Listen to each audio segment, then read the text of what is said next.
یا حبیب اللہ، الصلاۃ والسلام علیک یا سید یا نبی اللہ، وعلی آلک واصحابک یا سید یا نور اللہ۔ اللہم صلی علی سیدنا و مولانا محمد معدن الجود والکرم وآلہ وصحبہ وبارک وسلم۔ تمام تعریفیں، حمد و ثنا اللہ تعالی جل مجدہ الکریم کے لیے۔ زامبا درود و سلام نبی محترم شفیع محتشم آقائے کل ختم رسول دانائے سبل احمد مجتبیٰ جناب حضرت محمد مصطفیٰ علی تحیت و ثنا کی ذات والا صفات کے لیے حمد و ثناء کے بعد، امت مسلمہ کی تشکیل کے جو عناصر قرآن مجید نے بیان فرمائے اور اس امت کی جو صفات خود رب کریم نے بیان فرمائی، سورہ فتح کی آیت نمبر 29 میں اللہ تعالیٰ نے فرمایا محمد الرسول اللہ، محمد صلی اللہ علیہ وسلم اللہ کے رسول ہیں، والذین معہ اور جو ان کے ساتھ ہیں، اشداء علی الکفار وہ کافروں پر سخت ہیں، رحماء بینہم آپس میں بڑے رحم دل ہیں، تراہم رکعا سجدا یبتغون فضلا من اللہ ورضوانا، فرمایا آپ انہیں رکوع کرتے ہوئے دیکھیں گے، سجدہ کرتے ہوئے دیکھیں گے، اللہ کا فضل اور اس کی رضا تلاش کرتے ہوئے دیکھیں گے۔ اللہ کریم نے جو صفات بیان کی خاص توجہ کے ساتھ اور تھوڑی سی اس کی گہرائی میں ذرا توجہ فرمائیے گا کہ جو ترتیب قرآن پاک نے عطا فرمائی، فرمایا والذین معہ جو ان کے ساتھ ہیں، ان کی پہلی صفت یہ ہے کہ اشداء علی الکفار وہ کافروں پہ سخت ہیں۔ پہلی صفت کیا ہے؟ نماز روزہ حج زکوٰۃ، اشداء علی الکفار کہ وہ کافروں پر سخت ہے، رحماء بینہم دوسری صفت یہ کہ وہ آپس میں رحم دل ہیں، تراہم رکعا سجدا پھر آپ انہیں دیکھیں گے رکوع کرتے ہوئے اور سجدہ کرتے ہوئے۔ تو نماز کا ذکر تیسرے نمبر پہ آیا، رکوع سجود کا ذکر ایمان کے بعد جو پہلی بات ارشاد فرمائی وہ ہے اشداء علی الکفار کہ وہ کافروں پر سخت ہیں، کافروں پر وہ، یہ پہلی صفت ہے اہل ایمان کی۔ اعلیٰ حضرت فاضل بریلوی رحمت اللہ تعالی علیہ ہمیں سبق دیتے ہیں، فرماتے ہیں دشمن احمد پہ شدت کیجئے، دشمن احمد پہ اشداء علی الکفار، دشمن احمد پہ ہلکی پھلکی ان کے ساتھ نفرت نہیں، یہ قرآن مجید کا سبق ہے، دشمن احمد پہ شدت کیجئے، ملحدوں سے کیا مربت کیجئے، جو بے دین ہو جائے وہ مربت کے قابل۔ ہمارا عجیب معاملہ ہے، وہ ہمارے بچے کاٹتے ہیں، ہم کہتے ہیں نہیں بات بیٹھ کے کرنی چاہیے، وہ ہمارے ٹکڑے کر رہا ہے، خون پی رہا ہے، ہم کہتے ہیں نہیں ٹیبل ٹاک کرنی چاہیے، ہم نے بات کی ہے، سفیر کو بلایا تھا۔ یہ کس قسم کی گفتگو ہے بھائی؟ وہ تیرا خون پی رہا ہے، تو جواب میں کہہ رہا ہے نہیں وہ ہم نے بات کی ہے اقوام متحدہ میں، کل پرسوں بیٹھیں گے آپس میں گفتگو کریں گے، صحیح ہو جائے گا مسئلہ۔ اشداء علی الکفار اہل ایمان مومن کی پہلی صفت اللہ نے یہ بیان فرمائی کہ وہ کافروں پر وہ سخت ہے، پہلی صفت یہ۔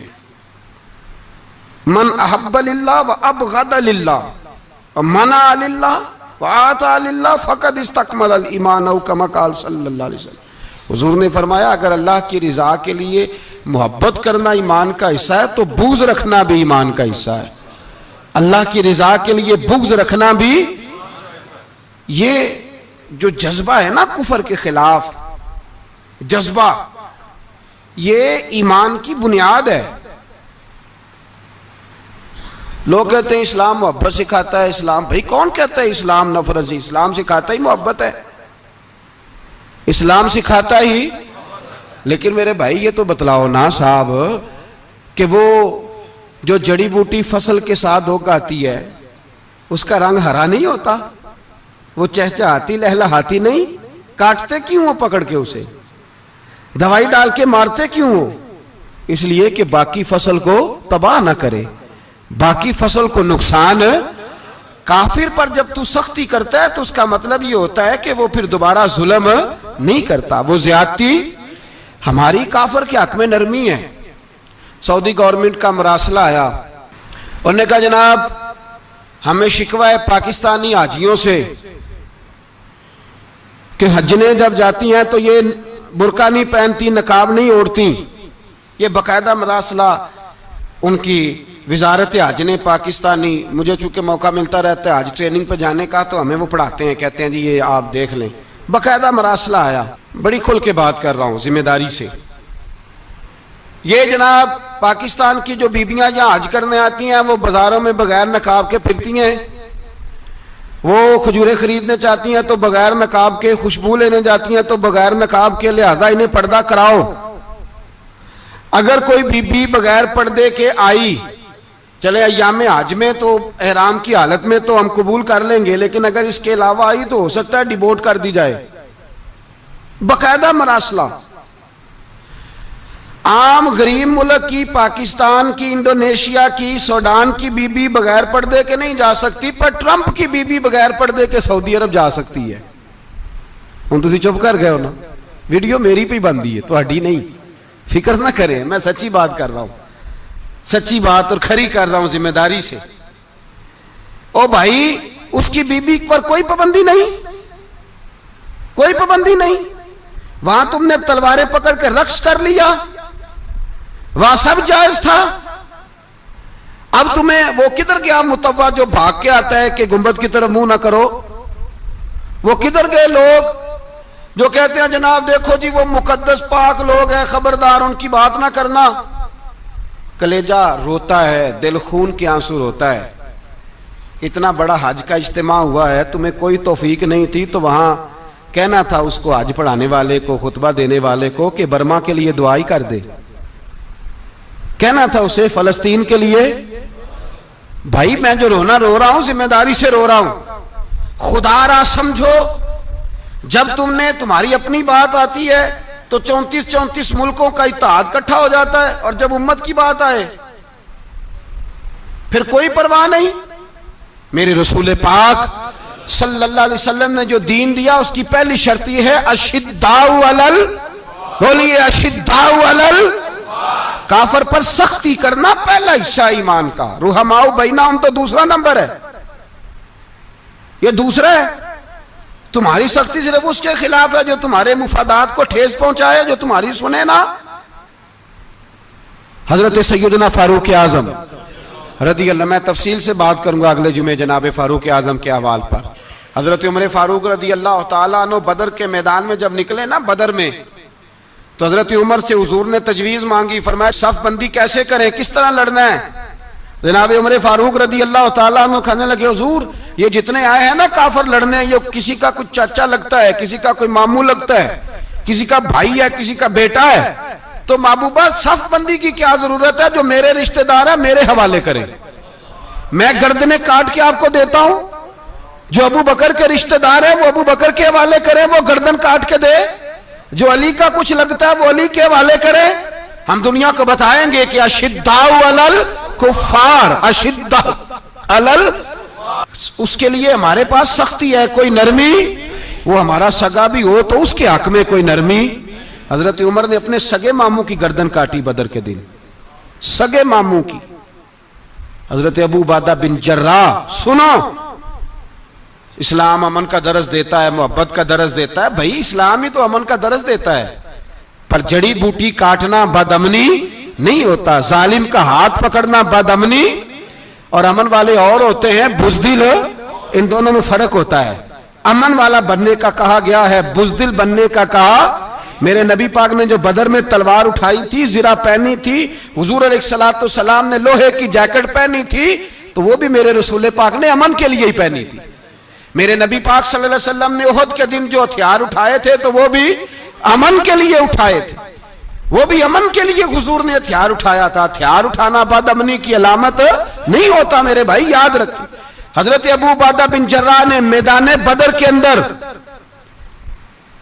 جب جنگ کا طبل بجا، حالات بگڑے، جناب ابو عبیدہ بن جراح کہتے ہیں تاریخ نے ایک عجیب موڑ پہ مجھے لا کے کھڑا کیا. آپ فرماتے ہیں میرے لیے اللہ نے جو آزمائش رکھی وہ سب سے بڑی رکھی. فرمانے لگے جب میں میدان میں نکلا تو کافروں نے میرے سامنے جس کو لا کے کھڑا کیا وہ میرا سگا باپ تھا. اور فرماتے ہیں اب مشکل بن گئی. عشق تیاگ دوویں ایک برابر تے عشق دا سیک ودھیرا، اگ تے ساڑے ککھ تے کانے تے عشق ساڑے تن میرا، تے اگ دا دارو می تے پانی، کوئی دسے ہیں عشق دا دارو کیڑا، بلے شاہ تے کچھ بھی نہیں بچدا جتھے عشق ہوراں دا ڈیرا. فرمانے لگے اب میرے لیے سامنے باپ، ادھر بیٹا. آپ فرماتے ہیں دو رستے تھے، باپ بچاؤں یا رسول اللہ کا دین بچاؤں. ایک منٹ تھا فیصلہ کرنے کے لیے کہ ابا بچے گا یا دین بچے گا، کفر بچے گا یا اسلام بچے گا. فرماتے ہیں میں نے منٹ پورا نہیں سوچا، میں نے تلوار اٹھائی، باپ کی گردن کاٹ کے گرائی اور رسول اللہ کا دین بچا لیا. باپ کی گردن کٹ کے گری اور نبی پاک کا دین بچ گیا، بچا لیا رسول اللہ کا دین. حضرت عمر نے ماموں کو مارا. حضرت مصعب ابن عمیر کہتے ہیں تاریخ مجھے بھی لا کے کھڑا کرتی ہے بدر کے میدان میں، تو کفر کا لبادہ اوڑھ کے جب سامنے آیا تو وہ میرا سگا بھائی تھا. سگا بھائی. ہزاروں قومیں وجود میں آئیں دہر میں خشک و تر کے رشتے سے، پر ہم نے بنیاد دوستی رکھی یاد خیر البشر کے رشتے سے. سگا بھائی کفر کا نمائندہ بن کے سامنے کھڑا ہوا. مجھے اکٹھے کھیلنا بھی یاد تھا، مجھے ایک برتن میں روٹی کھانا بھی یاد تھا، ایک ماں سے لوریاں سننا بھی یاد تھا. فرماتے ہیں یہ سارا کچھ یاد تھا، پر اسلام کے حق میں دیا ہوا خطبہ جو محمد عربی نے دیا تھا وہ بھی مجھے یاد تھا، مجھے رسول اللہ کی بتائی ہوئی باتیں بھی. فرماتے ہیں میں سارا کچھ بھول گیا، پر مجھے اپنے رسول کا پڑھایا ہوا سبق نہیں بولا، وہ مجھے یاد رہا. میں نے پھر سگے بھائی کی گردن کاٹی اور میں نے وہ گردن کاٹ کے حضور کے پاس پیش کی اور میں نے دنیا کو بتایا کہ ہمارے لیے اصل وہ ہے جو ہمارے رسول ہمیں حکم ارشاد فرماتے ہیں. یہ رشتے ہمارے لیے اصل ہمارے جی اچھے تعلقات ہیں. کون سے اچھے تعلقات؟ کون سے اچھے تعلقات؟ میرا ایک دوست مجھے کہنے لگا امریکہ تو پیار ہی بڑا کرتا ہے ہم سے. میں نے کہا بالکل، کسائی بھی بڑا پیار کرتا ہے بکرے سے، بڑا پیار ہوتا ہے. آپ جو قربانی کے بکرے لائے تھے آپ کو پیار نہیں تھا؟ ذبح کرنے سے پہلے اس کو پانی بھی پلایا، چارہ بھی کھلایا، غسل بھی کرایا، پر آخر میں کیا کیا؟ بولے نا جی. یہ والا پیار کرتا ہے امریکہ آپ سے، دیتا ہے کبھی کبھی پیسے، کوئی شک نہیں اس میں. وہ کہتا ہے وہاں زلزلہ آیا ہے تو اتنے لاکھ ڈالر دیتا ہوں، فلاں آیا. لیکن وہ والا پیار جو کسائی بکرے سے کرتا ہے، کہتا ہے جب موقع آئے گا تو میں چھری بھی پھیروں گا. اور اپنے وقت پہ آ کے وہ، یہ میری مثال یاد رکھ لینا، امریکہ کا پاکستان سے اور مسلمان سے وہ والا پیار ہے جو بکرے کا کسائی سے اور کسائی کا بکرے سے ہوتا ہے. وہ چارہ ڈالتا ہے، موٹا کر کے ذبح کرتا ہے، پتلا ذبح کرنے میں اسے لذت نہیں آتی. اور بھائی یاد رکھو حضرت ابو بکر صدیق رضی اللہ تعالیٰ عنہ، عرب کے لوگ جب جنگ کرتے تھے تو ایک ہاتھ میں ڈھال پکڑتے تھے، ایک ہاتھ میں تلوار پکڑتے تھے، لوہے کی ڈھال. جب دشمن حملہ کرتا تھا تو ڈھال آگے کرتے تھے. وہ کئی دفعہ ٹکرا کے ڈھال سے تلوار گر جاتی تھی. حضرت ابو بکر صدیق میدان میں نکلے، بیٹا کافروں کی طرف سے لڑنے آیا ہے، سگا بیٹا. اور میرے مصطفیٰ کریم نے فرمایا اولاد بزدل کر دیتی ہے آدمی کو، پر جب ایمان پختہ ہو تو پھر صحابہ نے اس بزدلی کی بھی پرواہ نہیں کی. سگا بیٹا کافر کی جانب سے آیا. حضرت ابو بکر صدیق نے تلوار سے حملہ کیا، بیٹے نے ڈھال آگے کی. جب صاحبزادے نے ڈھال آگے کی نا تو حضرت ابو بکر کی تلوار لوہے کی ڈھال سے ٹکرائی، تلوار گر گئی. اب حضرت ابو بکر نے ہتے ہو گئے، صاحبزادے نے اٹھائی تلوار. کہتا ہے جب میں مارنے لگا تو خیال آیا گھر تو میرا اجڑے گا نا، باپ تو میرا ہی ہے نا. صاحبزادے کہتے ہیں میں ابو بکر صدیق کو چھوڑ کے چلا گیا. بعد میں مسلمان ہو گئے، کلمہ پڑھ لیا. ایک دن گھر میں بیٹھے تھے تو بات شروع ہو گئی. صاحبزادے کہنے لگے ابا جی وہ یاد ہے نا جب میری ڈھال سے آپ کی تلوار ٹکرائی تھی اور تلوار گر گئی تھی تو میں نے آپ کو باپ سمجھ کے چھوڑ دیا. میرا ہی گھر اجڑنا تھا باپ سمجھ کے. جناب صدیق اکبر رضی اللہ تعالیٰ عنہ صاحب ابن شام نے لکھا ہے کہ اپنی سرین پر 2 دفعہ ہاتھ مارا, 2 دفعہ. کہنے لگے بیٹے تو اس وقت کافر تھا, تو نے مجھے چھوڑ دیا. میں جب واپس پلٹا تھا نا اسی دن اسی لمحے تو میرے دل میں خیال تھا کہ بیٹے نے تو چھوڑ دیا ہے, لیکن اگر بیٹا یوں میری تلوار کے نیچے آتا میں بیٹا سمجھ کے معاف نہ کرتا, کفر کا نمائندہ سمجھ کے قتل کر دیتا. اس لیے کہ میری نظر میں اگر کوئی اہمیت ہے تو رسول اللہ کے فرمان کی اہمیت ہے. باپ بیٹے اولاد کی کوئی اہمیت ہے؟ اشداء علی الکفار, کافر سے نفرت ہی نہیں ہوتی. یہاں تو موج لگ گئی ہے ایک عام نوجوان سے لے کے عام آدمی سے وزیر اعظم تک کی سوچ یہ ہے کہ رہائش امریکہ میں ہونی چاہیے, لندن میں ہونا چاہیے, بس یہی سوچ ہے. اب تو اللہ تبارک و تعالی معاف کرے جس کے پاس پاسپورٹ ہے لندن کا, یورپ کا, وہ سمجھتا پتہ نہیں میں کون سی بلا ہوں. چھوڑو, کس چکر میں پڑ گئے ہو, کس طرف نکل گئے ہو. صدر صاحب امریکہ کے صدر کے ساتھ فوٹو کھچاتے ہیں تو وہ 2 فٹ اونچا ہو جاتے ہیں. بس کرو یار, یہ کمزور لوگوں کی علامت ہے, کمزور لوگوں کی. حضرت عمر فاروق رضی اللہ, مجھے پلٹ کے یاد آتے ہیں سیدنا فاروق اعظم. حضرت فاروق اعظم رضی اللہ تعالیٰ عنہ سے عیسائی بادشاہ نے کہا میں ملنا چاہتا ہوں.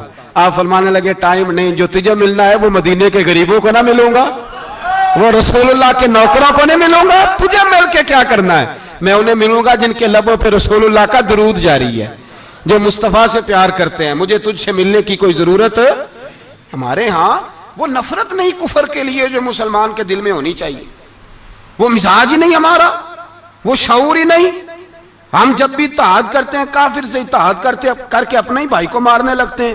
وہ جی لڑائی ہو رہی تھی, بھائی کا بھائی سے اختلاف نہیں ہوتا گھر کے اندر, پھر وہ دشمنوں کو بلا کے لاتا ہے کہ میرے بھائی کو مارو. ایسا ہوا ہے کبھی؟ اگر آپس میں اسلامی ممالک کا اختلاف ہے بھی تو کافر کو لاؤ گے مارنے کے لیے, کافر کو لاؤ گے. اور یہاں ایک آدمی قید ہوا تھا امریکہ کا, پوری دنیا کو مصیبت پڑ گئی تھی. سمجھ آ رہی ہے؟ نام لینے کی ضرورت تو نہیں, بات کی سمجھ آ گئی آپ حضرات. ایک آدمی قید ہوا تھا اور انسانی حقوق کی تنظیمیں اور ہمارے اپنے اندر سے بڑے بڑے, میں روشن خیال نہیں, میں روغن خیال کہتا ہوں ان لوگوں کو, بڑے بڑے روغن خیال اٹھ کے کھڑے ہو گئے, جی انسانی حقوق کی بات کرو, جی ایسے ہو گیا, جی ویسے ہو گیا. لے گئے بندہ چھڑا کے. یہاں روز خون کی ندیاں بہتی ہیں. اقوام متحدہ جس سے مسلمان بھیک مانگتے پھرتے ہیں کہ مسلمانوں پہ مظالم بند کراؤ, اقوام متحدہ نے کہہ دیا کہ دنیا کی مظلوم ترین اقلیت کا نام برما کے مسلمان ہے. اقوام متحدہ نے رپورٹ دے دی, پھر مر نہیں گئے سارے اسلامی حکمران؟ شرم اور غیرت کے ساتھ کسی گھڑے میں دفن نہیں ہو گئے؟ تمہیں للکار کے انہوں نے کہا کہ یہ سب سے مظلوم ہے, ان کا کچھ کرو. چند دن پہلے یہاں ننکانہ صاحب بے سانیوں نے جلوس نکال کے کہا مسلمانوں شرم کرو, ان کی مدد کرو. پوپ بول پڑا, پوپ ایسانیوں کا کہ مسلمانوں کہاں ہو, کدھر ہو تم, ان کی مدد کرو, نکلو, ظلم ہو رہا ہے. پوری دنیا چیخی. آپ کے ملک میں آ کے امریکہ ڈرون حملے کر جائے تو آپ کی وزارت داخلہ کو بعد میں ہوش آتا ہو, ہمیں تو پتہ نہیں چلا, ہم تو سوئے ہوئے تھے, وہ حملہ کر گیا. اور عالمی قوانین کی مخالفت کر کے برما کی حکومت کہتی ہے کسی صحافی کو بھی ہم اندر نہیں جانے دیں گے, ہمارا ذاتی معاملہ ہے. ایسے بے شرم لوگوں کو اپنا نمائندہ بناتے ہو, جنہیں ہوش تک نہیں اس بات کی. ہم نے کلمہ پڑھا ہوا ہے نبی پاک صلی اللہ علیہ وسلم کا, میرے رسول پاک سید عالم نور مجسم صلی اللہ علیہ وسلم نے جو لوگ تیار فرمائے, نیند تو نہیں آ رہی آپ حضرات, نبی پاک نے جو لوگ تیار فرمائے, حضرت کعب بن مالک رضی اللہ تعالی, حضور نے فرمایا چلو تبوک پہ میرے ساتھ, سارے چلو, سب تیار ہو گئے. حضرت کعب بن مالک فرماتے مجھے گھوڑا بڑا دوڑانا آتا تھا, نیزہ بڑا چلانا آتا تھا, تلوار کا میں بڑا دھنی تھا, میں مالدار بھی تھا, میرے پاس بڑی وسائل تھے. حضور چلے گئے تو میں نے, یہ بخاری ہے, فرماتے ہیں میں نے سوچا کہ میں چلا جاؤں گا, کل میں گھوڑا دوڑاؤں گا, میں نے پیچھے پہنچ جانا, پرسوں چلا جاؤں گا, ترسوں بس سستی ہو گئی, نہ جا سکا. فرماتے ہیں وقت بیت گیا، حضور چلے گئے، آج جاتا ہوں کل چاہتا ہوں، اسی میں حالات سارے گزر گئے، حتیٰ کہ اللہ کے رسول واپس آ گئے۔ فرماتے ہیں کچھ بوڑھے تھے جو نہ جا سکے، اور کچھ منافق تھے جو حضور کے ساتھ جہاد پہ نہ جا سکے۔ آپ فرماتے ہیں میں جوان بھی تھا، تیر انداز بھی تھا، اور دنیا عرب سارا جانتا تھا کہ مالدار بھی ہے، اللہ تعالیٰ کی دی ہوئی بڑی نعمتیں تھے، میں نہ گیا، اور ہو غلطی گئی، سستی گئی۔ فرماتے حضور مدینے میں آئے، جب مسجد نبی میں بیٹھے تو منافق آ کے بہانے کرنے لگے، کوئی کہنے لگا بچی بڑی بیمار تھی، کوئی کہنے لگا حضور کل ہی صحیح ہوا ہوں۔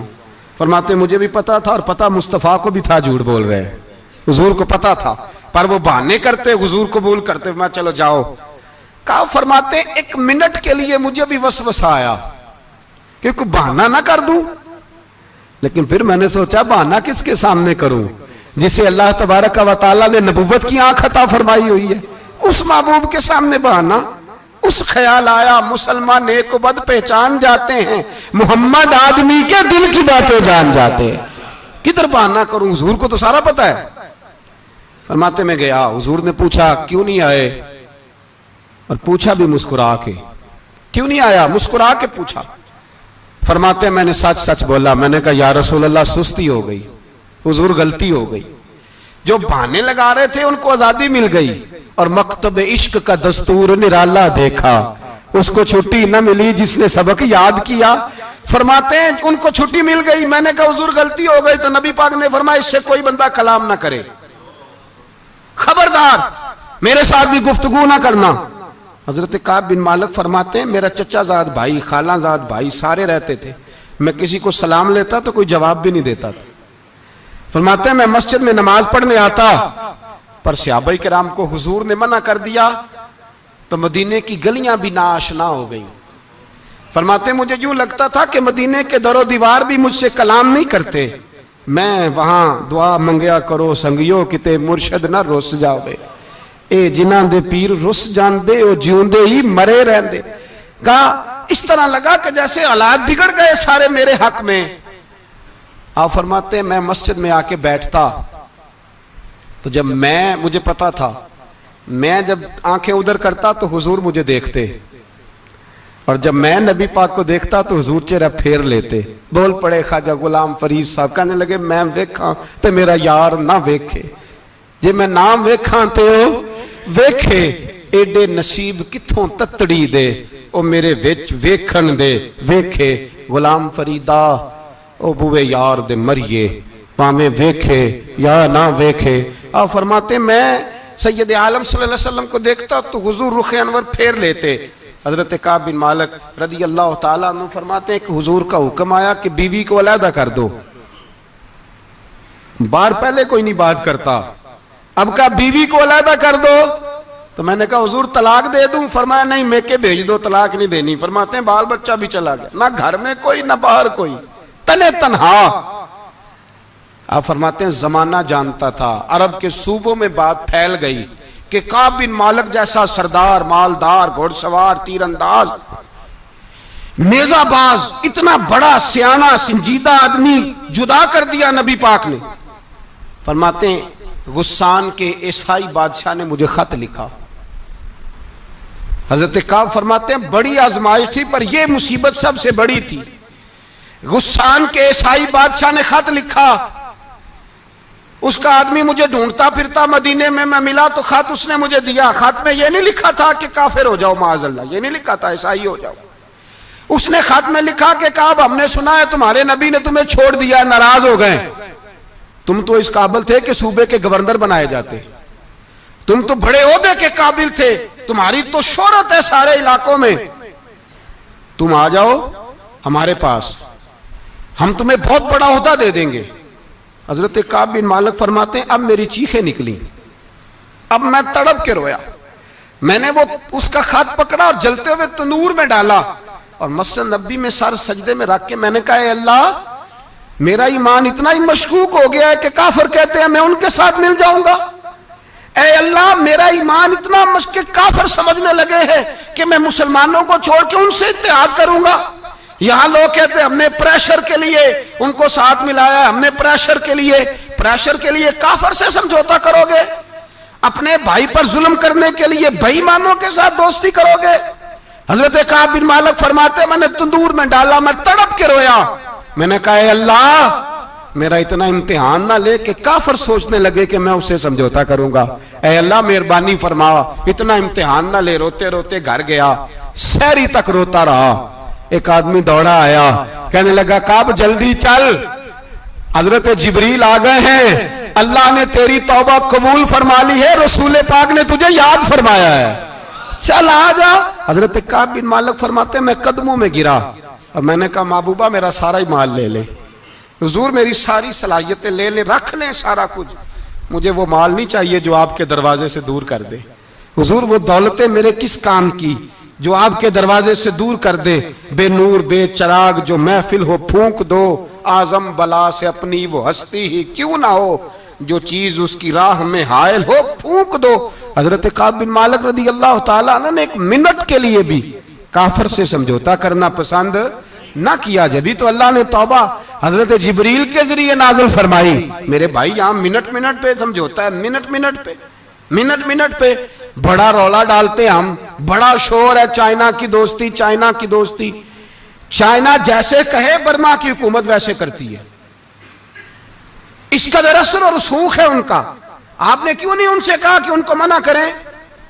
میں چائنا کی بات نہیں چھیڑنا چاہتا، ورنہ میں اس پر بھی کچھ باتیں عرض کروں کہ وہ جو آپ کے ان ساتھ ان کی دوستی ہے اس کا پس منظر کیا ہے۔ یہ تو چائنا میں بسنے والوں سے پوچھو نا، جہاں مسجد بنانا بڑا مشکل ہے، جہاں نماز پڑھنا روزہ رکھنا بڑا مشکل ہے، کاہے کی دوستی، کس طرح کی دوستی؟ قرآن مجید نے بیان کر دیا کافر تم سے راضی نہیں ہو سکتا حتی تتبع ملتہم، جب تک تم ان کے دین کی پیروی نہ کرو۔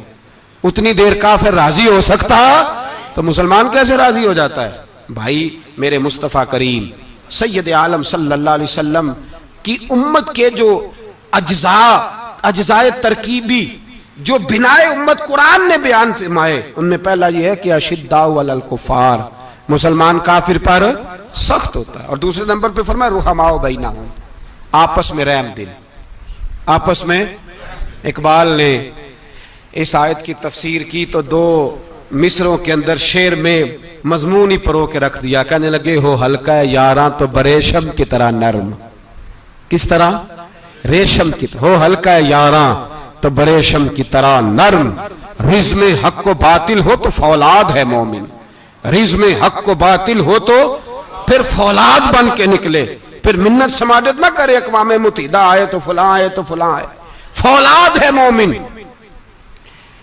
ایک وہ منظر تھا حضرت عمر نے جب اپنے سگے ماموں کو لتاڑا، جناب ابو عبیدہ بن جراح نے باپ کو قتل کیا، مصعب بن عمیر نے بھائی کو قتل کیا، ایک وہ منظر تھا۔ ایک وہ منظر تھا جب مسلمان مکے سے مدینے آئے، مدینہ طیبہ پہنچے تو مصطفیٰ کریم نے فرمایا یہ تمہارے بھائی ہیں، بس بات ختم ہو گئی، یہ تمہارے، بھائی اتنی سی بات ہے، یہ تمہارے، اس سے زیادہ نہیں، کوئی لمبا خطبہ نہیں نبی پاک نے دیا، فرمایا یہ تمہارے، اپنے بھائیوں کی مدد کرو۔ حد ہو گئی مدد کرنے کی، بھائی کا بازو پکڑا گھر لے گئے، کہنے لگے یہ 15 کلے میرے ہیں، 6 جو تمہیں پسند آتے ہیں رکھ لو، تمہارے ہو گئے۔ گھر کا سامان بستر رضائیاں تک نکال کے دروازے کے اندر رکھے، بھائی سے کہا یار جو تجھے اچھا لگتا ہے رکھ لے، آدھا تیرا آدھا میرا۔ یہاں تک ایک وہ موقع جب اشداء علی الکفار، ایک یہ موقع رحماء بینہم، صحابہ کرام علیہم رضوان میں سے کسی کے پاس 2 باغ تھے، ایک میں کھجوریں زیادہ پکی ایک میں کم پکی، جب وہ اپنے بھائی کو دینے لگا تو اس نے کہا تجھے رسول اللہ نے میرا بھائی بنایا ہے، تجھے وہ والا باغ دوں گا جس کی کھجوریں زیادہ پکی ہوئی ہیں، وہ والا باغ دوں گا کھجوریں زیادہ پکی ہوئی۔ اور یار تاریخ عالم نے یہ نظارہ نہیں دیکھا کہ وہاں سے ایک شخص آیا غریب ہے رشتہ نہیں ملتا، یہاں ایک شخص نے کیا کیا، اس کو اپنے خاندان سے اپنے گھر سے رشتہ بھی دیا، کہا بھائی ہے اس کو یہاں بسانا ہے، رکھنا ہے، لانا ہے۔ کوئی تہذیب کا ٹکراؤ نہیں ہوا، کوئی ان لوگوں کے آپس میں جھگڑے نہیں ہوئے، کوئی نہیں کہا کہ یہ مہاجر ہے یہ انصار ہے، کوئی کسی جگہ نہیں کہا تمہارا کھانا پینا رہنا سہنا الگ ہے، کوئی کسی جگہ بحث نہیں ہوئی، آدھا بانٹ کے دیا۔ اور پھر بھائی چارے کا حال یہ تھا کہ تبوک کے بعد جب بڑا مال آیا نا مسلمانوں کے پاس، ڈھیر لگ گئے، بحرین سے مال آیا تو ڈھیروں لگ گئے، تو رسول پاک صلی اللہ علیہ وسلم نے انصار مدینہ کو بلایا، مدینے والوں کو، فرمایا تم نے بڑا احسار کیا تھا اپنے بھائیوں پر، تم نے اپنی آدھی آدھی جائیدادیں دے دی تھی، تم نے رحماء بینہم کا پورا مظاہرہ عملاً کر کے دکھایا تھا، اب مال آ گیا ہے، دو آپشن میں تمہیں دیتا ہوں، دو قسم کی ترجیحات، ایک چیز قبول کر لو۔ کہ یا رسول اللہ صلی اللہ علیہ وسلم حکم فرمائیے۔ فرمایا یہاں تو جو مال تم نے اپنے مہاجر بھائیوں کو دیا ہے وہ واپس لے لو، وہ تم واپس لے لو، اور یہ جو مال آیا یہ میں ان میں بانٹ دیتا ہوں، یا اس طرح کرو کہ میں یہ مال تمہارے درمیان آپس میں آدھا آدھا بانٹ دیتا ہوں، یا تمہیں کچھ فیصد زیادہ دے دیتے ہیں انہیں کم دے دیتے ہیں۔ بات ہو رہی تھی، انصار چپ تھے، حضور نے فرمایا بولتے کیوں نہیں؟ پتہ محبوب کو بھی ہے کہ یہ بولیں گے تو مجھے بھی ٹھنڈ پڑے گی اور قیامت تک ساری امت کو سکون ملے گا۔ فرمایا بولو، تو انصار مدینہ بولے تو رو کے بولے، کہا محبوبہ ہم نے مال کیا کرنا ہے، ہمارے پاس رسول پاک جو موجود ہے۔ یا رسول اللہ ہم نے کیا کرنا ہے مال کا؟ حضور جو اب آیا یہ بھی سارا انہیں دے دے، جو ہم نے دیا تھا انہیں وہ بھی ان کے پاس رہنے دیں، اور یا رسول اللہ جو بعد میں آئے وہ بھی انہیں دے دیں۔ ہماری شرط یہ ہے کہ ہمارے درمیان اللہ کے رسول موجود رہنے چاہیے، محبوب ہمارے درمیان رہیں، مال و دولت کی ہمیں ضرورت ہے، یہ رحماء بینہم ہے۔ آپس میں بانٹ کے ہر چیز اپنے بھائیوں کو دے دی۔ حضرت عمر عیسائی بادشاہ ٹائم مانگتا تو کہتا ہے کوئی ٹائم نہیں، چل دوڑ جاؤ۔ ملک شام جاتے ہیں، جب فتح ہوتے ہیں حضرت سعد بن ابی وقاص بلاتے ہیں، شام جاتے ہیں تو حضرت عمر کہتے ہیں شام آئے ہیں یار، سب سے پہلا کام یہ کر بلال کا تو پتہ کر، یہاں سنا ہے بلال حبشی کا مکان بھی کہیں نیڑے نیڑے ہے، پتہ تو کر۔ حضرت بلال حبشی حضرت سیدنا سعد کہنے لگے حضور بلا نہ لیں۔ فرمایا نہیں، وہ مصطفیٰ کا غلام ہے تو میرا تو امام ہے، میں گھر ملنے جاؤں گا، گھر رحماء بینہم، کالے رنگ کے حبشی غلام سیدنا بلال حبشی کو ملنے گھر گئے، اور جناب عمر جا کے بیٹھک میں انتظار کرنے لگے، گویا ڈرائنگ روم میں بیٹھے انتظار ہونے لگا۔ جناب سیدنا بلال آئے تو حضرت عمر اٹھ کے کھڑے ہوئے۔ ملک شام کے لوگوں نے یہ منظر عجیب دیکھا کہ جناب عمر فاروق ایک حبشی کے لیے کھڑے ہوئے، اور جب کھڑے ہوئے تو حضرت بلال کہنے لگے عمر بیٹھ جاؤ، یہ کیا کر رہے ہو؟ تو حضرت سیدنا عمر رو پڑے، کہنے لگے بلال تو حبشی پہلے تھا، جب سے رسول اللہ کا غلام بنا ہے ساری امت کا امام بن گیا، ساری امت کا تو امام بن گیا ہے جب سے تو نبی پاک صلی اللہ تعالی علیہ وسلم کا غلام بنا۔ بھائی یاد رکھیں، جب اشداء علی الکفار کی بات تھی تو اپنے سگے قتل ہو گئے، اور جب رحماء بینہم کی بات تھی تو پھر یہ نہیں دیکھا یہ حبشی ہے۔ توجہ ہے میری بات پر؟ جاگ رہے نا آپ لوگ؟ ادھر دیکھیں، پھر یہ نہیں دیکھا کہ یہ حبشی ہے، یہ رومی ہے، یہ کون ہے، پھر یہ دیکھا کہ یہ رسول اللہ کا غلام ہے صلی اللہ۔ ہمارے ہاں تو نفرتیں پھیل گئی ہیں، وہ بس کرو جی بنگالیوں سے جان چھڑاؤ، وہ بس کرو جی فلانے سے، وہ بس کر یار، رہن سہن اپنا اپنا ہوتا ہے، لیکن مسلمان جس طرح کا بھی ہو اس کے ساتھ نفرت کرنے کی اجازت نہیں ہے۔ پہلی بات اشداء علی الکفار، دوسری بات رحماء بین، اب تیسری بات ہے تراہم رکعا سجدا یبتغون فضلا من اللہ ورضوانا۔ میں نے جو شروع میں بات کی تھی نا کہ اگر خانہ کعبہ میں 40-50 لاکھ حاجی مل کے دعائی مانگ لیتا، دعائی مانگ لیتا مل کے تو کمال ہو جاتا۔ حضرت ابو بکر صدیق رضی اللہ تعالیٰ عنہ سے کسی نے پوچھا تھا بدر میں فتح کیسے ہوئی؟ اب بھی مسلمان کہتے ہیں نہیں جی کیسے لڑیں گے جی، ہمیں اپنا بڑا مسئلہ ہے۔ یہ کمزور لوگوں کی باتیں ہیں، کمزور جو خدا والے ہوتے ہیں ان کی یہ سوچ نہیں ہوتی، یہ آرزوئے کرم اور میں آپ سے کروں، یہ بھیک اس کو جیتیے جس کا خدا نہ ہو۔ یہ کمزور لوگ ہیں جو کہتے ہیں نہیں کیسے ہوگا، کس طرح ہوگا، جن کو پتا ہو کہ ہماری غیبی طاقت ہے ہماری۔ حضرت ابو بکر صدیق رضی اللہ تعالیٰ پوچھا جناب بدر میں کیسے جیت گئے؟ تلواریں زیادہ تھی، نیزے زیادہ تھے، یا آپ کو جاسوسی زیادہ تھی، پتہ زیادہ تھا کہ یوں قابو آئیں گے کافر؟ تو ابو بکر صدیق فرمانے لگے نہ نیزوں سے جیتے نہ تلواروں سے جیتے، ہم جو بدر میں جیتے ہیں تو مصطفیٰ کی نمازوں سے جیتے ہیں، ہمیں جو بدر میں کامیابی ملی تو رسول اللہ کی دعاؤں کی برکت سے ملی۔ فرمانے لگے کافر ساری رات شرابیں پیتے رہے، ساری رات وہ نعت گانے میں مصروف رہے، اور میں حضور کے خیمے میں موجود تھا، نبی پاک ساری رات نماز پڑھتے رہے، ساری رات حضور نماز پڑھتے رہے، ساری رات اللہ سے دعا کرتے رہے۔ فرمایا صبح جو کامیابی ملی تو یہ مصطفیٰ کی نمازوں کی برکت سے ملی۔ ایک بزرگ کی میں بات سن رہا تھا، وہ کہہ رہے تھے اب نمازیں عبادتیں ریاضتیں بعد میں کرنا، پہلے جہاد کرو. کہہ رہے تھے اب نکل کر خانقاہوں سے ادا کا رسم شبیری، عبادتیں ریاضتیں تلاوتیں درود بعد میں ہوگا، پہلے جہاد. تو میں نے کہا صاحب عبادتیں تلاوتیں درود ہو کہاں رہا ہے، پہلے وہ جگہ تو بتائیں. خانقاہوں پہ تو عرس ہو رہا ہے، سال کے بعد ڈھول لگ رہا ہے. وہ جو زمانہ تھا نا کہ خانقاہ شریف پہ شام تک قرآن مجید ختم ہوگا، فجر کے بعد 50,000 درود پڑھا جائے گا، وہاں لوگ آئے ہیں تو وہاں ذکر کرتے کرتے لوگ اس قدر مست ہوئے کہ انہیں ہوش ہی نہیں کہاں گئے. وہ تو دور ختم ہو گیا. اب کہاں ہے خانقاہ میں؟ اب تو نظر نیاز رہ گئی، ختم شریف رہ گیا، عرس پاک رہ گیا، باقی تو معاملہ ختم ہے. وہ کہاں گیا معاملہ سارا؟ بھائی دعائیں التجائیں. شہاب الدین غوری سے پوچھا جناب فتح کیسے ہوئی؟ کہنے لگے خواجہ معین الدین اجمیری کی دعاؤں کی برکت سے. فرماتے ہیں بابا دعا مانگتا تھا، ہم جہاد کرتے تھے، اللہ کامیابی دے دیتا تھا. بھائی وہ عبادت، وہ ریاضت، وہ مسلمان جو رات کو اپنے رب کو منا لیا کرتا تھا، وہ اپنی عبادت کے زور پر اللہ تبارک و تعالیٰ کی بارگاہ میں آہو زاری. حضور نے فرمایا الدعاء صلاح المومن، دعا مومن کا ہتھیار ہے. دعا مومن کا، بول کے بتانا ہے، دعا مومن کا. فرمایا مومن یہ ہتھیار چلا سکتا ہے، یہ ہتھیار کافر کے پاس موجود ہے. حضرت زید بن حارثہ رضی اللہ تعالیٰ عنہ کو نہ پکڑ کے کچھ کافر ان کو پکڑ کے لے گئے تو ایک درخت کے ساتھ باندھ لیا، کہنے لگے تمہیں قتل کریں گے. حضور کے صحابی ہیں رضی اللہ تعالیٰ. جب کافر آپ کو قتل کرنے لگا نا تو انہوں نے درخت کے ساتھ اچھی طریقے سے ٹانگیں باندھ لی، ہاتھ باندھ لیے، گردن باندھ لی. کہنے لگا بلا اپنے رب کو. تو حضرت زید رضی اللہ تعالیٰ عنہ فرمانے لگے میں تو شہید ہونے کو تیار تھا، لیکن تو نے آزمانے کا پروگرام بنایا تو ٹھیک ہے، میں پھر بلانے لگا ہوں اپنے رب کی مدد کو. اے اللہ مدد فرما. اس نے اتنی دیر میں تلوار نیام سے نکال لی. اے اللہ مدد فرما. اس نے جب تک دونوں ہاتھوں میں تلوار سونت لی. اے اللہ مدد فرما. جب تیسری بار آپ نے یہ کہا تو اس نے تلوار اٹھائی، کہا اللہ مدد فرما. حضرت زید رضی اللہ تعالیٰ عنہ کہتے ہیں جب چوتھی بار میری زبان سے لفظ نکلے، کافر کے ہاتھ میں تلوار تھی پر گردن بھی اس کی کٹ کے نیچے گر گئی، کہ گردن کٹ کے اسی وقت نیچے گری. مجھے کسی نے کھولا، نہ مارنے والا نظر آیا، نہ گردن کاٹنے والا نظر آیا، نہ مجھے کھولنے والا.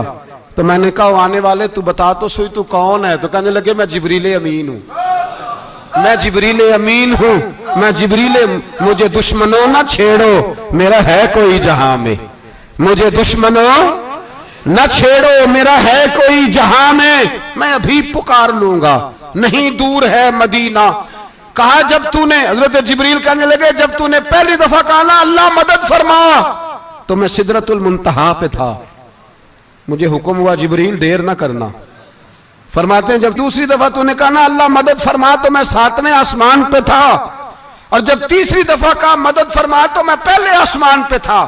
اور فرمایا جب تو نے کہا چوتھی دفعہ اللہ مدد فرما تو میں تیرے سرانے کھڑا تھا، میں تیرے سرانے. تو بھائی اب تو اجتماعی دعا بھی نہیں رہی ہماری، اب تو یہ والا سوتا بھی. اکبر الآبادی نے کہا تھا مصیبت میں بھی اب یاد خدا ہم کو نہیں آتی، دعا منہ سے نہ نکلی جیبوں سے عرضیاں نکلی. اب بھی ہم کہتے ہیں کریں گے بات، سفیر کو بلائیں گے، ہم نے کہا ہے اس کو، تو مان جائے گا وہ آپ کی بات؟ وہ بچے کاٹ رہا ہے تو اس کو گھر بلا رہا ہے. ابھی تک ایک اتنا سا سٹینڈ کہ ان کا جو دفتر ہے سفارت خانہ وہ بند کر دیا جائے، اتنی بھی توفیق نہیں ہوئی. کہتے ہیں ٹھیک ہے شور شروع ہو رہا ہے بس چپ کر دیں گے سارے. خدا را خواب غفلت سے اٹھو، بیداری حاصل کرو. اور کچھ نہیں ہو سکتا تو کھول کے دعا تو مانگو ان کے لیے دعا تو مانگو. اللہ بڑا کریم ہے، وہ جب مدد کرنے پہ آتا ہے تو پھر بڑے بڑے کافروں کے مقابلے میں اپنے بندوں کی مدد فرماتا ہے. اور میں یہ پیغام دینا چاہتا ہوں عالم کفر کو بھی، یاد رکھیں رب کریم جب مدد کرنے پہ آئے تو اکیلے حضرت ابراہیم اور ایک طرف پوری ملت ہو تو اللہ اپنے خلیل کو بچا لیا کرتا ہے. رب کریم کی رحمت کاملہ جب فیصلہ کر لیتی ہے تو پھر نمرود جیسے سپر پاور طاقت کو رب کریم مچھر سے مروا دیا کرتا ہے. اللہ تبارک و تعالی، یہ تو مسلمان کا دعا والا سوتا ہی، وہ نکل کر خانقاہوں سے ادا کر رسم شبیری، یہ تو تب ہوگا جب خانقاہ کے اندر کوئی ذکر فکر عبادت ہو رہی ہو، اور جب وہاں حال ہی کوئی نہیں، وہاں تو رقص و سرور ہے، وہاں تو بات جھوٹی تعریفیں ہیں، ہر آدمی نے ایک بندہ ساتھ رکھا ہوا ہے تعریفیں کرنے کرانے والا، تو معاملہ ہی اور ہو گیا ہے۔ میرے بھائی، عبادت کی لذت حضرت سیدنا عمر فاروق، سب بولیے رضی اللہ تعالی، حضرت عمر فاروق رضی اللہ تعالیٰ عنہ کا مبارک زمانہ ہے۔ حضرت عمر نے فوج بھیجی ایران کے حکمران کے ساتھ جہاد کرنے۔ ایران کے بادشاہ نے 2 عیسائی جاسوس بھیجے، کہنے لگا ذرا پتہ تو کرو مسلمانوں کا رات کا طریقہ کیا ہے، میں صف بندی کراتا ہوں۔ وہ ساری رات صف بندی کراتا رہا، 2 جاسوس آئے مسلمانوں کی معلومات کرنے، معلومات کر کے جب واپس گئے تو حضرت عمر فاروق رضی اللہ تعالیٰ عنہ کے سپاہیوں کو دیکھا، غور سے پلٹے، تو بادشاہ کہنے لگا کیا حال دیکھ کے آئے ہو؟ کہنے لگا سارے مسلح پہ بیٹھے ہوئے، جتنے گھنٹے ہم وہاں رہے ہیں مجاہدین مسلح پہ رہے ہیں، یوں لگتا ہے جیسے ان کا دنیا داری سے کوئی تعلق۔ اور کہنے لگے بادشاہ کوئی ایسی طاقت ہے جس کو وہ بلا رہے تھے، کوئی ایسی قوت ہے جس کو وہ پکار رہے تھے، ہمیں بھی وہاں کھڑے ہو کے محسوس ہوتا تھا کہ ہاں کوئی ہے جو آ جائے گا ان کی مدد کے لیے، کوئی ہے جو پہنچے گا ان کی مدد کرے گا۔ ایران کا بادشاہ کہنے لگا مجھے سمجھ آ گئی ہے، وہ جسم کی طاقت سے ہی نہیں لڑتے، وہ کوئی غیبی طاقت ہے جس سے وہ لڑتے ہیں۔ بھائی وہ غیبی طاقت بھی تو ہمارے پاس ہم نے ناراض کر لیا نا، وہ بھی تو نہیں نا، مسجد کا رخ بھی تو کوئی نہیں۔ اور میں نے پچھلے جمعے بھی کہا تھا، پھر کہتا ہوں، وہن ہو گیا امت کو۔ نبی پاک نے فرمایا امت کو وہ کیا ہے، دنیا سے محبت ہو گئی ہے، موت سے کراہت ہو گئی ہے، وہن ہے۔ صحابہ کرام کو موت سے بڑا پیار تھا، موت سے بڑی محبت کر، ہماری طرح نہیں، وہ کہتے تھے مریں گے تو منو مٹی، تو وہاں ٹھیک ہے عذاب قبر حق ہے، لیکن میں کہا کرتا ہوں سالوں کے بعد جو پردیس سے ماں کے پاس آئے، ماں اسے عذاب نہیں دیتی، اس کا ماتھا چوما کرتی ہے۔ اور بھائی جو رب کریم کی بارگاہ میں جائے گا تیرا کیا خیال ہے، گل سڑ جائے گا؟ مدینے والے حبیب نے فرمایا قبر المومن روضۃ من ریاض الجنہ، فرمایا میرا مومن جب قبر میں جاتا ہے تو اللہ جنت کے سارے دروازے کھول دیتا ہے، وہ تو اللہ کی رحمت میں پہنچتا ہے۔ کون کہتا ہے مومن مر گئے، وہ تو قید سے چھوٹے اپنے گھر گئے۔ کون کہتا ہے قبر میں عذاب ہے تو صرف عذاب ہی ہے، ہاں مجرم کو سزا ملے گی، لیکن مومن ہمیشہ جہنم میں، وہ بالآخر جنت میں جائے گا، بالآخر جنت میں جائے گا۔ اور کسی درویش نے بات کی، وہ کر کے چلے گئے، بر کمال ہی کر گئے، کہنے لگے دوزخ میں تو کیا، میرا سایہ نہ جائے گا، کیونکہ رسول پاک سے دیکھا نہ جائے گا۔ نبی پاک سید عالم علیہ السلام کے غلام تو دیکھو نا، ساری زندگی عمر فاروق، بخاری پڑھو تو صحیح، ساری زندگی عمر ہر نماز کے بعد کہتے تھے اللہم ارزقنا شہادت فی سبیلک، اللہ بسترے پہ موت نہ دینا، موت مجھے شہادت کی دینا۔ حضرت سیدنا مولا علی شیر خدا کرم اللہ تعالیٰ وجہ الکریم ساری زندگی کہتے رہے اللہ علی نے میدان میں عمر گزاری ہے، اسے شہادت کی موت عطا فرما۔ او بھائی یہ تو شہادتیں مانگنے والے۔ حضرت امام حسین میدان کربلا میں کھڑے تھے، شمر کہنے لگا حسین تیری چاروں جانب موت ہے، تو آپ فرمانے لگے تجھے ابھی ہمارا پتہ ہی نہیں، موت سے تو ہمارا پیار چلتا ہے، اور فرمایا یہ شہادت تو ہمارا پیچھا کرتی ہے، پہنچ جاتی ہے جہاں ہم ہوتے ہیں، موت سے ڈرا رہا ہے۔ مسلمان کا مرنے کو دل نہیں کرتا، ورنہ وہ اتنی بڑی کوٹھی میں کون رہے گا؟ مرنے کو دل اس لیے نہیں کرتا کہ وہ جو 6 کروڑ 10 کروڑ ڈالر لوٹ کے رکھے ہیں، مر گئے تو کھائے گا کون؟ وہ فقیر فاقہ مست تھے، ان کا گھر ہی کوئی نہیں تھا، ان کے بینک بیلنس ہی کوئی نہیں تھے، وہ کہتے تھے گھر ہمارا ہے وہ جو ہمارے رب نے تیار کیا ہوا ہے، ہمارا بینک بیلنس ہے وہ جو ہمیں جنت میں جا کے ملے گا۔ ان کا تو یہ کھاتا ہی کوئی نہیں تھا، اس لیے وہ شہادت کی۔ حضرت عمر بن جموع رضی اللہ تعالیٰ عنہ میدان احد میں 4 بیٹے لے کے آئے۔ کتنے بیٹے؟ بول کے بتائے۔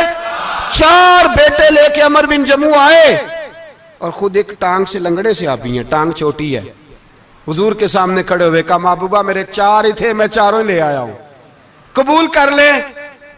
تو حضور نے فرمایا تو کیوں تلوار اوڑے آیا ہے، یہ تو نے کیوں گلے میں اسلحہ ڈالا ہوا ہے؟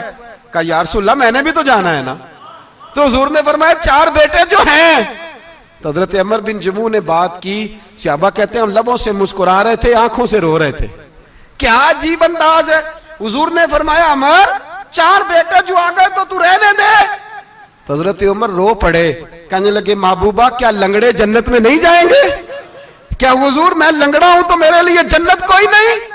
میرے حبیب پاک سید عالم صلی اللہ علیہ وسلم نے فرمایا عمر تو ضرور جنت میں جائے گا. کہا محبوبہ پھر بچے بعد میں جائیں گے، میں پہلے میدان میں جاؤں گا. ایک بی بی 4 بیٹے لے کے آئی احد میں. کہا محبوبہ کل کمائی تھی میں لے آئی ہوں، میرے پاس کوئی اور شے ہوتی تو میں بچا کے نہ رکھتی. بیٹے دے کے نا حاضری لگوا کے تو واپس دروازے پہ لے گئی. تو حضرت سیدنا عبداللہ ابن عمر فرماتے ہیں بی بی بول رہی تھی تو میرا جذبہ جہاد بڑھ رہا تھا. اپنے بیٹوں کو کہنے لگی میں تمہیں حضور کے پاس چھوڑ کے جا رہی ہوں، جب تم میدان میں گرو گے تو میں تمہیں دیکھنے آؤں گی. دیکھنا تمہاری پشت پہ کوئی زخم نظر نہ آئے. جتنے تیر کھانے ہوئے سینے پہ کھانا، جتنے تلواروں کے نیزوں کے زخم برداشت کرنے ہوئے یہاں کھانا، پشت پہ زخم نظر نہ آئے. حضرت عبداللہ ابن عمر فرماتے ہو بی بی کی گفتگو میرا جذبہ جہاد بڑھا رہی تھی. ایک بی بی 3 سال کا 4 سال کا بیٹا لیے رو رہی ہے، احد کا دن ہے. سہیلیاں پوچھتی ہیں تو کیوں روتی ہے؟ وہ کہتی ہے دیکھو میرا خاوند بھی بدر میں شہید ہو گیا، بھائی اور باپ بھی. دل کرتا ہے کوئی جوان بیٹا ہوتا تو آج مصطفیٰ کے ساتھ اسے ہی بھیج دیتی. کوئی جوان میرے پاس ہے ہی 3 سال کا تو کیا کروں؟ 3-4 سال کا بچہ کیا کرے گا؟ پتہ نہیں کیا دلیل آئی. اچانک اٹھی، بیٹے کو سینے سے لگایا، کپڑا ڈالا، مسجد نبوی پہنچ گئی. حضرت بلال کہتے ہیں مجھے ملی. کہنے لگی بلال مجھے پتہ ہے حضور تیاری کرا رہے ہیں جنگ کی، پر 2 منٹ اگر میری ملاقات ہو جائے. بلال حبشی کہنے لگے حضور ایک بی بی ضد کر رہی ہے. حضور باہر آئے، کہنے لگی حضور میں فلاں کی بیٹی، فلاں کی بہن، فلاں کی بیوہ ہوں، میں نے بدر میں 3 شہید دیے ہیں، اب میرے پاس یہ 3 سال کا لال ہی بچا ہے، بڑا فخر ہے میرا. لوگ مجھے شہید کی بیوہ، شہید کی بیٹی، شہید کی بہن کرتے. دل کرتا ہے شہید کی اماں بھی کہیں جاؤں تو میرا بیٹا لے لیں. سیدنا بلال کہتے ہیں حضور مسکرائے، کہنے لگے یہ 3 سال کا نونہال کیا کرے گا؟ کہتے ہیں اماں کا عجیب جذبہ ہے. کہنے لگی محبوبہ سنا ہے اسلحہ بھی تھوڑا ہی ہے، ڈھالیں زیادہ کوئی نہیں، میرا بیٹا ساتھ رکھ لیں، جب آپ کی طرف کوئی تیر آیا نا تو میرا بیٹا ڈھال کے تو اس کو ڈھال بنا کے آگے کر دینا. محبوبہ ڈھال تو بانی سکتا ہے نا. حضرت بلال فرماتے ہیں مصطفیٰ کریم نے فرمایا جا میں نے قبول کیا، قیامت کے دن بیٹا گھر لے جا، جب تیرا نام پکارا جائے گا تو شہید کی اماں کہہ کے پکارا جائے گا، جا تو گھر لے جا. کہتے ہیں چلتے چلتے ایک غریبنی اور آ گئی، اتنی سی اٹی بان کی، اتنی سی. بلال حضور سے ملاقات ہو جائے گی. نبی پاک آ گئے تو کہا محبوبہ یہ غلبہ اسلام میں میرا بھی حصہ ڈال لیں. حضور نے فرمایا یہ کیا ہے؟ کہنے لگے حضور خامن فوت ہو گیا، اولاد اللہ نے بے نیازی سے دی نہیں، سویرے چرخہ کاٹ کے رزق حلال کھاتی ہوں، میرے پاس نا یہ اتنا سا بان ہے، ایک گھوڑے کی لگام بن جائے گی. محبوبہ حصہ تو ڈال جائے گا نا دین کے لیے، میری قبولیت ہو جائے گی. میرے حبیب نے ہاتھ اٹھائے اور دعا مانگی، کہے اللہ جتنا تو میدان کے مجاہدوں کو اجر عطا فرمائے اتنا اس غریبنی کو بھی عطا فرمانا، اتنا اسے بھی دینا. بھائی یہ جذبے تھے، یہ رنگ تھا امت مسلمہ کا، اس لیے کافر گھر میں بیٹھ کے کامپا کرتا تھا. اب اسے پتا ہے یہ اے سی والی کار سے نہیں نکل سکتے، اسے پتا ہے کہ ہم نے انہیں بوتل پہ لگا دیا ہے، اب یہ پیپسی مرینڈا اور یہ پی کے کھانے کے ساتھ تو یہ مست رہتے ہیں، اب یہ نہیں نکل سکتے گھر سے، ہم نے انہیں ان چیزوں پہ لگایا ہے جو ان کے وجود کو کھوکھلا کر رہی، اب کیسے میدان میں نکلیں گے؟ وہ اس لیے نہیں ڈرتا کہ وہ تیری آسائشوں، تیری زندگی میں آنے والی سہولتوں سے آشنا ہے. موت بستر پہ بھی آ جاتی ہے، لیکن جس کو میدان میں آتی ہے وہ ساری زندگی زندہ رہتا ہے، وہ ساری زندگی زندہ رہتا ہے. بھائی مرنا تو ہے، لیکن اگر زندگی دین کے کام آئے گی تو امر ہو جاؤ گے، بچ جاؤ گے. ہمیں رنگ دیا ہے قرآن پاک نے، محمد الرسول اللہ والذین معہ اشداء علی الکفار رحماء بینہم. پہلی بات یہ کہ کافر کے لیے سختی کا جذبہ رکھیں، نرمی اتنی دیر جتنی دیر اسے دین کے قریب کرنا ہے، لیکن اگر وہ بغض دکھائے تو اشداء علی الکفار، اور مومن کے حق میں رحماء بینہم، اور پھر فرمایا مدد بھی مانگو، تراہم رکعا سجدا یبتغون فضلا من اللہ ورضوانا، رکوع کرو، سجدے کرو، مدد